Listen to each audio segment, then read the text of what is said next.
Hello, welcome to the FMCG Guys podcast. I'm Daniel Torres, founder of Wire Partners, the executive search firm for director level and above in FMCG and retail.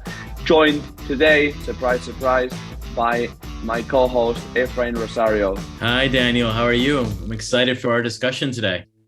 Yeah, I'm well. Good to see you again. Very excited as well. So today our guest is someone that I've really been looking forward to having on the show. It's the former CEO of Foot Locker EMEA, Vijay Talwar.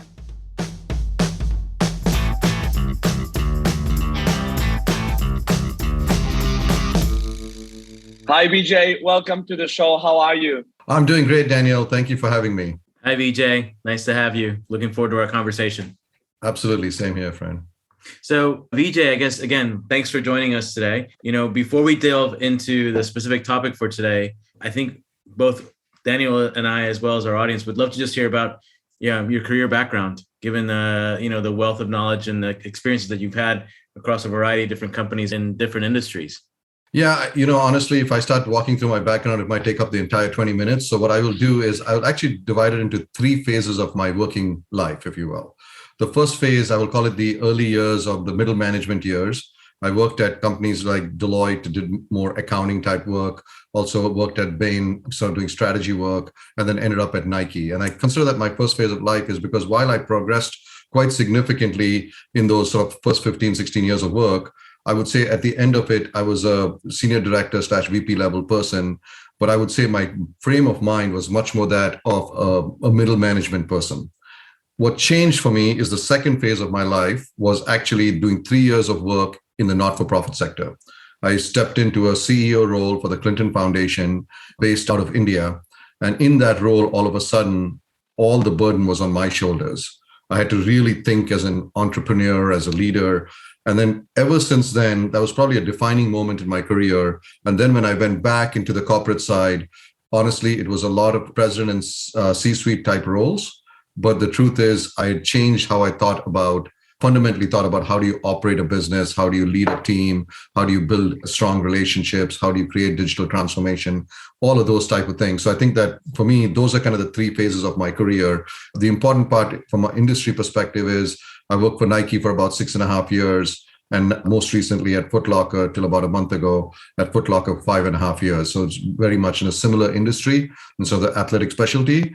And then in addition to the Clinton Foundation, which was a very defining moment, the other big moment for me came when I worked for Blue Nile, which is the world's largest online retailer of diamonds. So working for a pure play digital retailer really changed the way I thought about digital businesses. So that to me sums up kind of, what brought me to where I am today. Mm-hmm.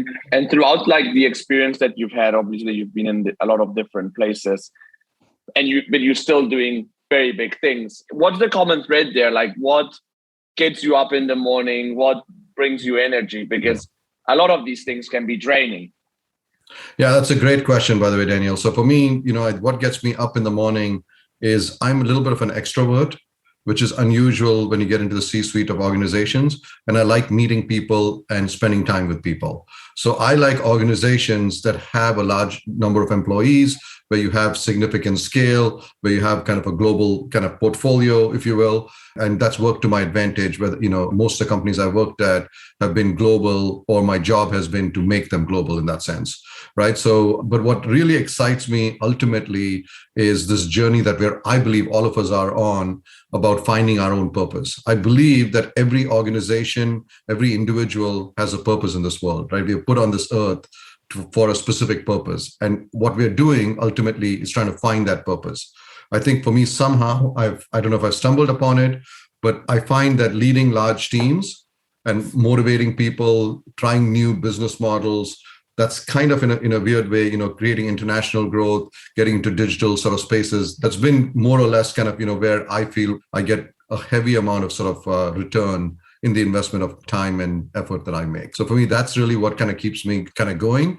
I always like to think about it in terms of the two things I always focus on is customer centricity on one hand, and the ability to empower a team on the other hand, right? How do you do those two things to drive kind of the purpose of an organization?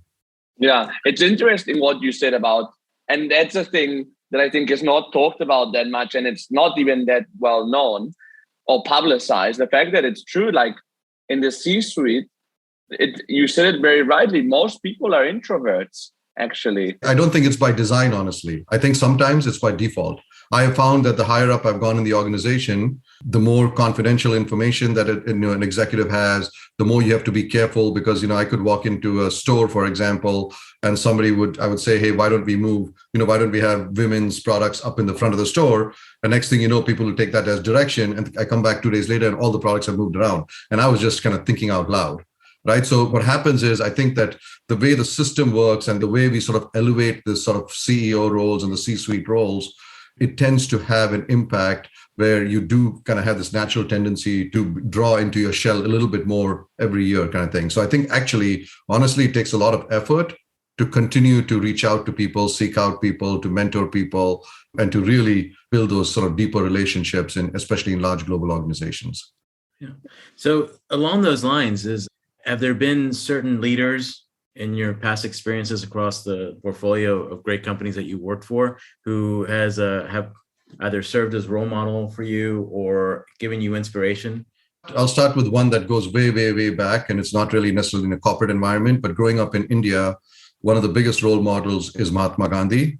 And he's a role model in very many different senses, because the reality is he was not a politician when he came to India. He was actually, he was a lawyer by training. And he had actually spent quite a bit of time in South Africa prior to coming back to India. And what's interesting about it is he was still, and then a lot of people thought that the only way out for India to get its independence was through fighting the British or fighting the current, the ruling government. And he kind of had this philosophy of nonviolence, right? It was a completely different approach. So there's a few things I like about him. One is that he was kind of transplanted into India, didn't have that background, wasn't looking to lead an entire country and become the father of the nation. On the other hand, he had a completely different approach. And, I think of it in terms of business models as a corporate person, but he had a completely different approach that ultimately was successful. So I think he's somebody that I keep in mind to kind of say, you know what, you don't need to be the expert in the industry, and you don't need to follow the same approach that everyone else is following. So that I think is something that has stuck with me for many decades now. From a corporate standpoint, I would identify sort of two people back to my Nike days. My direct boss was a lady named Mindy Grossman. She went on to be the CEO of Home Shopping Network in the US, and then most recently, the CEO of Weight Watchers, or WW as they call it. But I worked for her for about 3.5 years. And she was just amazing for me, because I came into my role as the head of strategy and finance for the apparel division at Nike, reporting to her. And she continuously reminded me that, Vijay, you have a strong instinct. You have a good gut feeling, but you don't use that because your training is all about going back to the data, right? And so what happens is people tend to be the left brain or right brain. And what I found Mindy to be is that really interesting combination of both. And then similarly, her boss at the time was a guy named Mark Parker, who was a co-president of Nike brand, who became then the CEO of Nike. Obviously, he's been on Fortune magazine's front cover as the CEO of the year and things like that. But I'll tell you an interesting story about Mark. 6 weeks into my Nike career, I was a manager in the strategy group, and I was presenting to him a project. And he was only 3 people in the room. He was sitting right across from me. And as I was presenting my findings and the strategy that I was recommending, he's looking down, not making limited eye contact, and he's drawing shoes. And he's continuously finishes drawing one shoe, then he's drawing another shoe, then he's drawing another shoe. Once in a while, he'll look up, he'd ask me a question, and then I'll answer the question, then he'd go back down. And honestly, deep down inside, I thought, oh my God, he's really not engaged. He's really not listening to me. I have no idea what's going on. And about 45 minutes, 50 minutes later, he stopped, we finished the meeting. He stops, he summarizes the whole thing. He tells me how he believes in the plan, and I think we should move forward this way. And I almost fell off my chair. The truth is that he's a creative person. He grew up, he's a shoe designer by training. And so what he does is he doodles, and that helps him think. But it was the first time in my life I was talking to somebody in a very senior leadership position who was literally looking down on a piece of paper and doodling a shoe, creating a shoe, essentially drawing a shoe.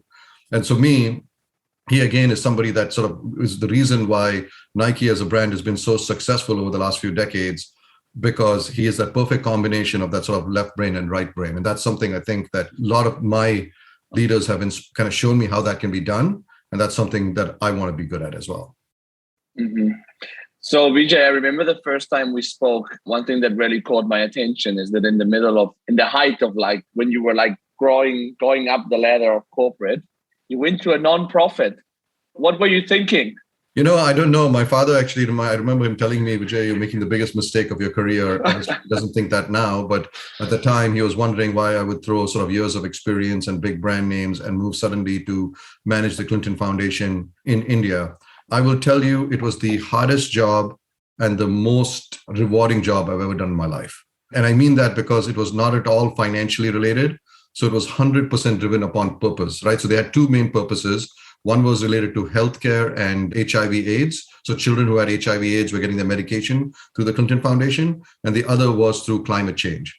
What's really important about that, I used that example of Mahatma Gandhi earlier. I had zero experience in either one of those two sectors. And here I was leading a large team in a time period where there was a global meltdown happening towards the end of 2008 and all of 2009, which was basically questioning whether the foundation would actually even continue its existence in the subcontinent, right? And what I found was, because I had that sort of objective point of view, I didn't have years of training as a PhD or as a medical doctor or as a social scientist. I actually had refreshing ideas that I brought to the table, right? So what started out as kind of sort of a naive point of view turned into kind of leading a team of people through a mission. The other big thing about the Clinton Foundation is I really concluded that people do not work for a paycheck, they work for a purpose. I can tell you, I had a number of employees who had to work at the time for free and were willing to work for free for me, not just for 3 months, 6 months, 12 months, but some for 18 and 24 months as well. And that's when you know that people are truly driven, because you don't have the ability to pay them, but they're still showing up in the office, at 6 a.m. and working till, really late every night, because they feel so passionate about what you're doing. Mm-hmm, mm-hmm. Yeah, I think it's really interesting that that you draw that influence from Mahatma Gandhi, because as you were explaining, why he's such a influence for you as a leader, I basically jotted down exactly what you just articulated, which is the fact that you, much like him, may have not been an expert into the field that you were coming into or the market that you were coming into, but you were clear on your purpose. And ultimately, if you're clear on the purpose, you can build skills, you can build knowledge that will come. So I think it's really interesting that you draw that analogy. So continuing along those lines, sorry, Daniel. I think Daniel wants to add something as well. Yeah, sorry. I just wanted to ask you, Vijay, in the period that you were working for the Clinton Foundation, what did you get done? I mean, what type of legacy did you feel like you left behind there? Well, I would say the biggest thing from a legacy standpoint was the fact that the office is today, and I believe at least, I should say, when I left the office, it was the largest office outside of the US for the Clinton Foundation.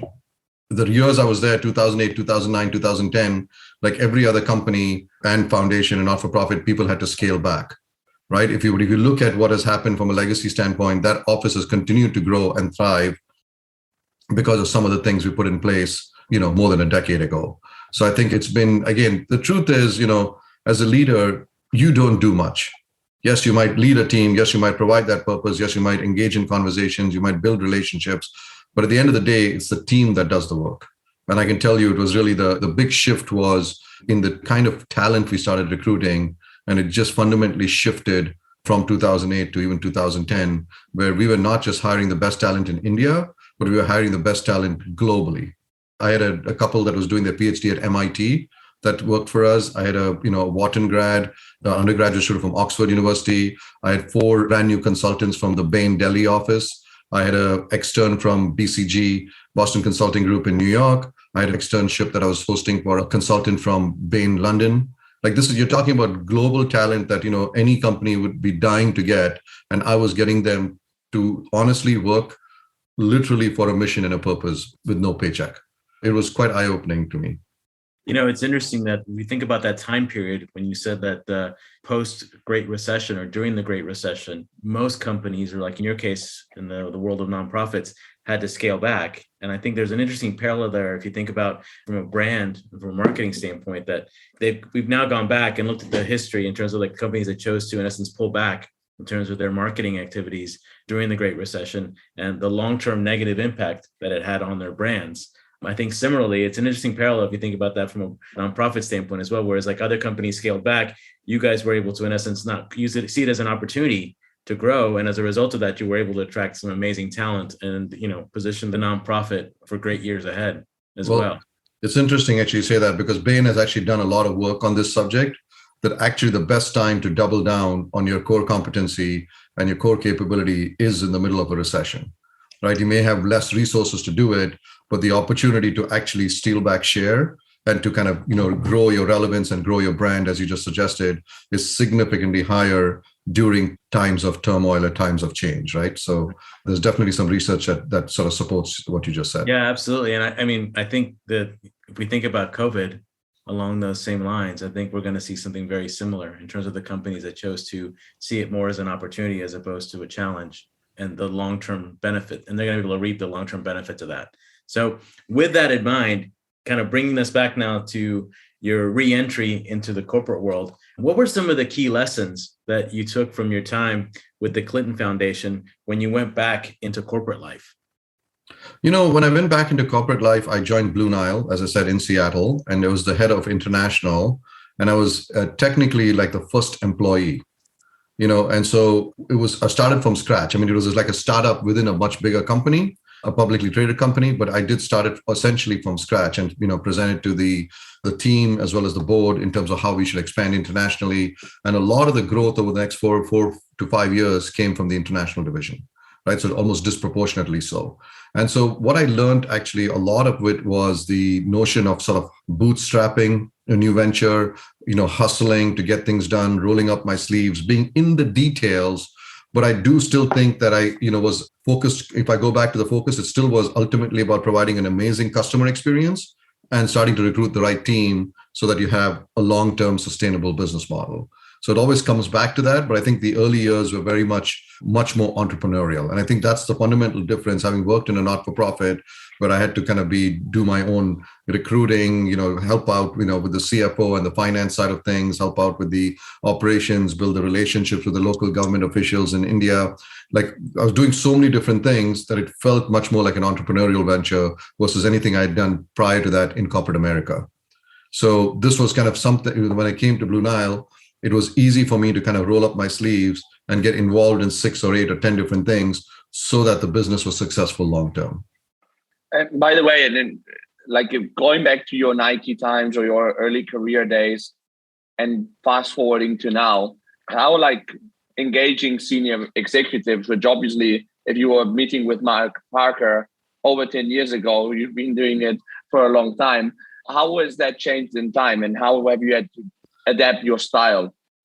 Yeah, honestly, in a way, I feel like I've been true to myself, and I've tried a little bit not to change, which has kind of been the hardest lesson for me, because I believe that there's a lot of leaders that say, things like, I don't want to be your friend. I want to be, respected, those kind of things. I feel like if you get to know me as a person, you will, even if you're part of my team or even if you're my colleague, you would hopefully choose to be my friend. Right. So I feel like that, again, it doesn't mean that I lose objectivity when I'm doing that. So my focus is on how do I maintain that objectivity as a leader or as a boss, as a team member. At the same time, if I can bring my true self to work every day and people see that, they naturally build that respect. And they naturally kind of say, hey, who's the guy? When I was in consulting and doing interviews out of business school, one of the questions I always used to ask is, if you are sitting on an international flight that's going to last for 10 or 15 hours, would you sit next to this person? Yes or no? Right? Obviously, this was before we had Wi-Fi on planes and everything else and so many other distractions. But there used to be a time when we used to actually talk to the person sitting next to you on a plane, right? And I always think of that. I feel like that is the true you.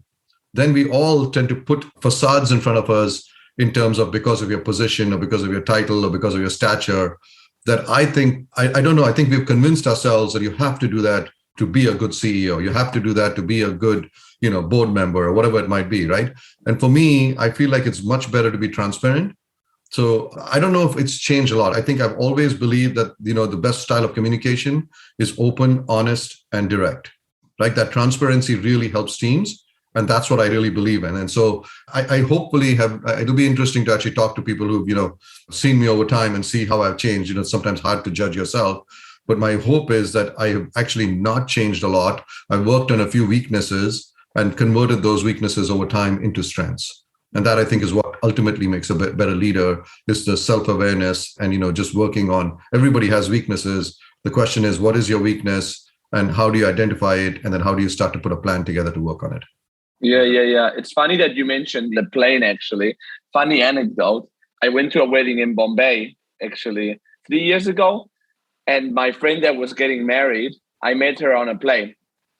Wow. So there you go. Nice. I think going back to your comments, I think the lessons that you're sharing with regards to finding your purpose and ultimately staying true to your values and understanding what your values are and offering transparency to the people that you work with, I think those are some of the same lessons that companies that are becoming more purpose-driven or have already been or have always been purpose-driven are starting to apply as well. So I think it's fascinating to hear that from your own personal leadership style. Some of that is, we're seeing some of that play out at a company or a brand level now with a lot of companies, particularly if they want to relate to these younger generations of consumers that they're going after, which I'm assuming are some of the same consumers that you were probably going after at some of the companies you worked at as well. Yeah. I mean, to be honest with you, both Nike, as when I worked there, was always focused on the teenage customer. And Foot Locker as well has been very much focused on that sort of 14 to 24-year-old customer. Blue Nile was focused on a slightly older customer, but ones that are ready to get married and commit and buy an engagement ring. But essentially, a lot of my work has been over the years focused on that sort of, call it 14 to 30-year-old customer. Right. So yes, it has skewed disproportionately younger. I think now that I actually have a 22-year-old son and an 18-year-old daughter, I learn as much from them as I do from sort of reading the consumer research papers and things like that. So it's like, I feel like sometimes you live it every day as a parent because you understand. I mean, even the difference between my son and my daughter, right? My son is sort of only 4 years older, but, in his generation, he grew up with kind of having 2 to 3 devices and being able to, use them at the same time. My daughter, who's slightly younger, her generation is much more used to playing on 5 devices at the same time, right? Their attention span, on average, my son's generation, if we can call it that, is like, 12 to 15 seconds or something like that. And my daughter's generation is less than 8 seconds, right? So again, you have very short amount of time to truly connect with your consumer. And I think the right way to do that and cut through all of that is to be very much purpose-driven. Yeah, no, absolutely. I think your son and your daughter's generation. So I think one of the innate skills that they have is, I've heard them referred to as truth barometers, is that, they can see through, let's call it non-sincere or, efforts that are not genuine pretty quickly, right? I mean, that used a nicer word. I call it the BS scale. Yeah. Yeah, no doubt. No doubt. Well, I think, that's actually a great segue to the next question I wanted to ask you, which is that in your roles at some of these companies that you've worked at, you've been responsible for leading digital transformation at several of these companies. And I'm curious to understand, as somebody who's led successful efforts on that front from a digital transformation standpoint, I think Daniel and I, as well as our audience, would love to hear, what have you seen to be the keys for success in regards to those efforts, and I guess more specifically, securing buy-in from stakeholders from various functions across the company? Yeah, I would say here's the biggest thing I've noticed about digital transformation. This is true for a pure play online company or a global sort of omni-channel company. A lot of times in conversations, the conversations naturally turn to technology, right? Because you need the foundation, you need the right architecture, you need the right systems in place, you need the right reporting. And so the conversations very, very quickly turn to technology. And what I have found over and over and over again at multiple companies is that digital transformation is only about people, right? It's what happens is, if you have the right people, if you have the right energy, if you have the right momentum, if you have they will help you build the right strategy. They will help you get the right infrastructure and the right, IT and technology sort of, foundation, if you will. Right. But what happens is that, like I said earlier, it's very important to take people and who have been in environments that they're not comfortable with. Right. And transformation, forget about whether it's digital transformation or something else, any kind of transformation needs people like that.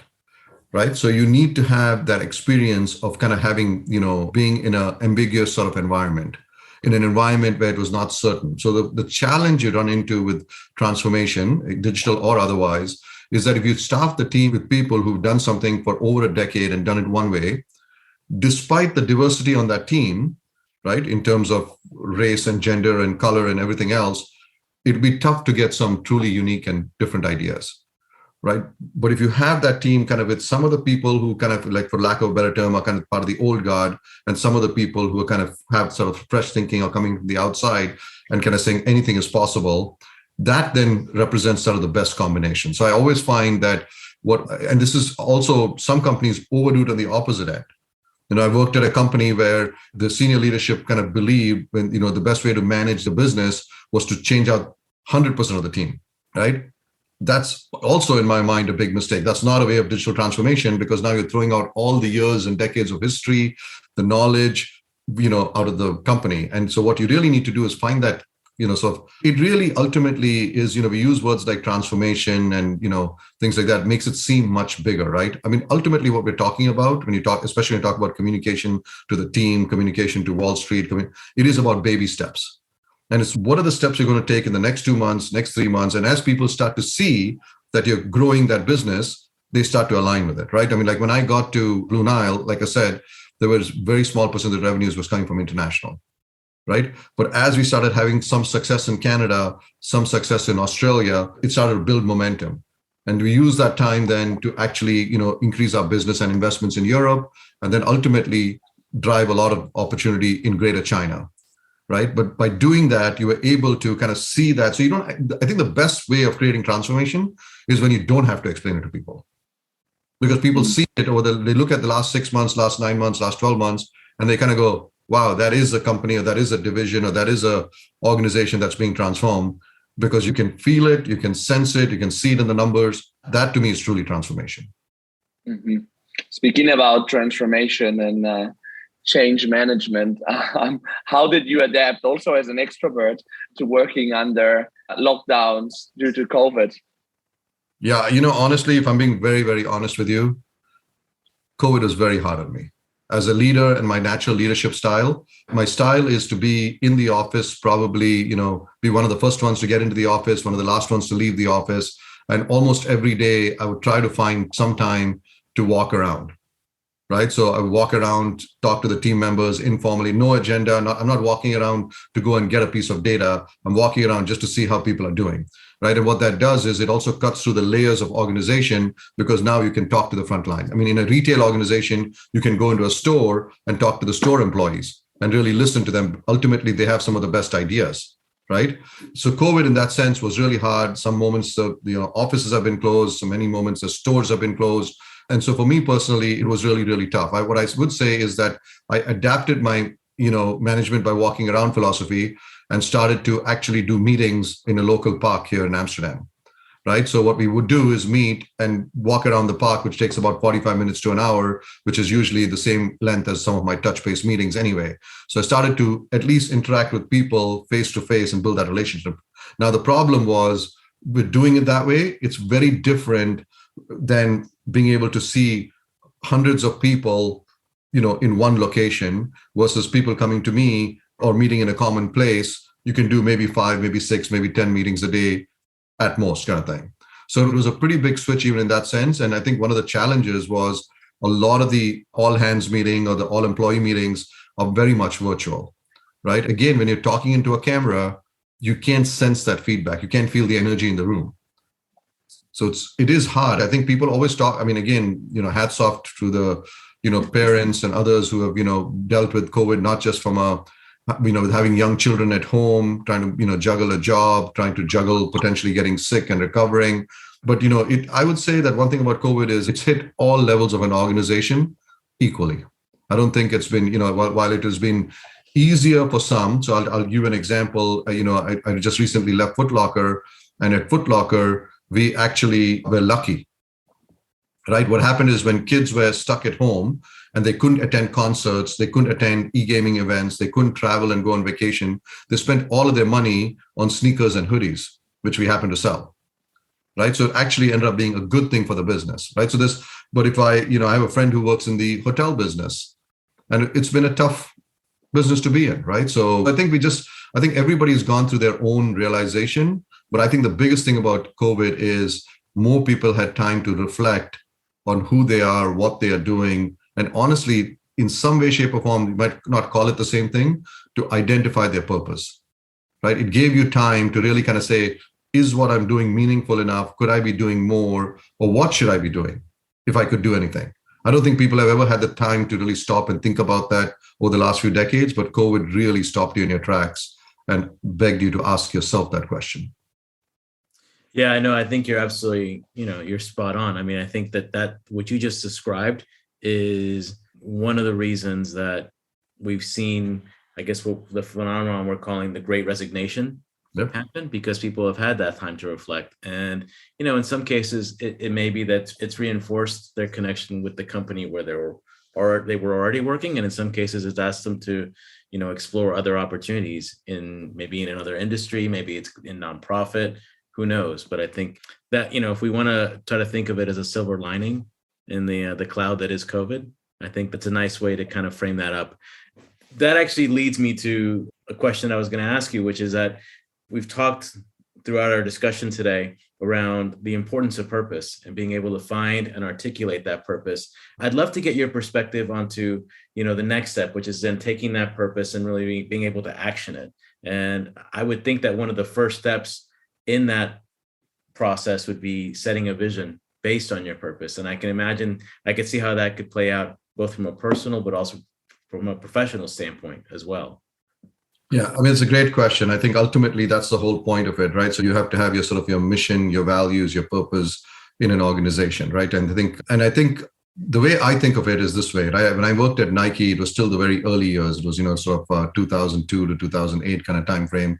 It was a public company already and growing and a very global brand, but nothing compared to what it is today. It's, much, much larger today. And the way I think about the purpose and what they do is like, if you think about what Phil Knight started in the 1970s, right? He was the guy who was going around from store to store or customer to customer, had a bunch of samples in the back of his car or in the trunk of his car, and he was basically essentially selling shoes, right? And there's actually a video that they showed us when I was at Nike, so it's not my idea, but the video's entire theme was, without a purpose, this guy, and they showed Phil Knight in the video, he would just be a shoe salesman, right? But with a purpose, he actually became the guy who founded and created and built, one of the most globally relevant brands, right? Similarly, when I first got to Foot Locker, the purpose at Foot Locker was about being the world's largest retailer of athletic apparel and footwear and things like that. Over the last 3 or 4 years, we've changed the mission and the purpose to inspire, and the new purpose is to inspire and empower youth culture, right? And that youth culture piece is really important. It goes back to what you're talking about with, younger generation, connecting with them, making the brand itself relevant to that culture.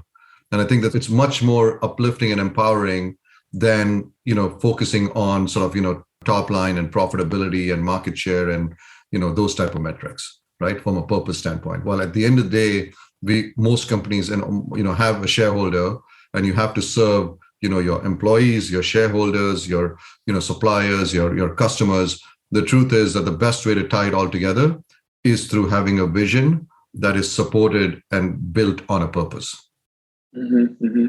And going back, if you had to go back to the beginning of your career, Vijay, what's the one lesson you would share with your younger self? I think I was a little too impatient in my early career. I wanted to be, at that next level. I couldn't understand why, again, I think when you're 20 years old, I think most 20-year-olds think they can do their job, boss's job, and do it even better than he or she does it today, right? So I was probably naive, and I was probably similar in that vein of thinking. The truth is that you learn that experience matters after a while. So I would literally tell myself to be more patient. I think I have, a lot of positive qualities, but patience is not necessarily one of my biggest positives. So what I would tell my 20-year-old self today is, Vijay, just be patient. I think good things will happen. And so, and a lot of times when people call me for advice and when I'm doing mentoring for other executives, I find that the biggest, miss is people who give up. The old saying about how the darkest hour is right before dawn, or you can kind of see the light at the end of the tunnel. people always kind of, tend to kind of make a rash decision right before that sort of enlightenment happens. Like before that light is about to come on you, you kind of decide to, do something about it kind of thing. So I think I always kind of tell people, whatever it is you want to do, add another 6 months, add another 9 months to it, because patience is something that doesn't come naturally when you're early in your career.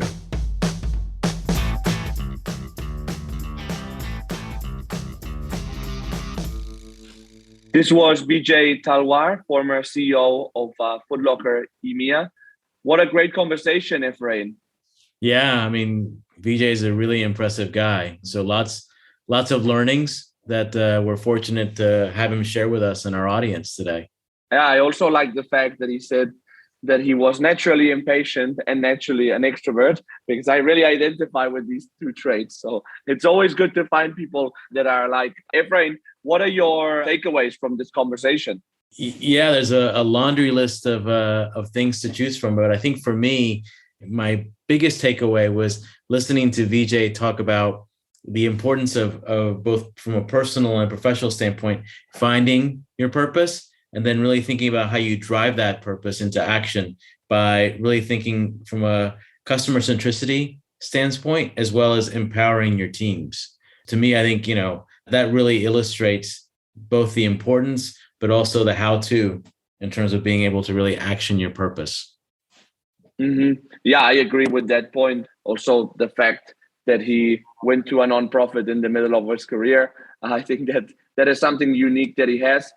And just one other thing that I'd like to mention is, for me personally, as with digital as a passion point, listening to him really describe the keys to success around digital transformations that he successfully managed or led at some of these organizations. And I think ultimately, like you said, it comes down to people, right? At the end of the day, any transformation, whether it be digital or not, ultimately comes down to being able to answer the question, can you galvanize the team to really drive that action?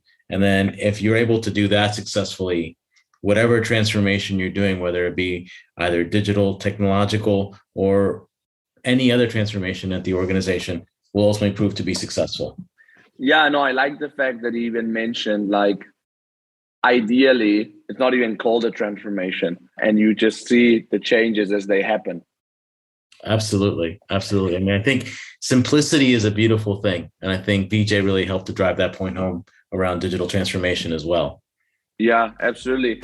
Well, that's it. Wanted to remind everybody to please follow us on LinkedIn by searching for the FMCG Guys. You don't actually even need to use the, you can search FMCG space Guys and you'll find our latest content there. Also a shout out to our sister podcast in the US, the CPG Guys. You should follow them as well. And we'll see you on the next episode of the FMCG Guys.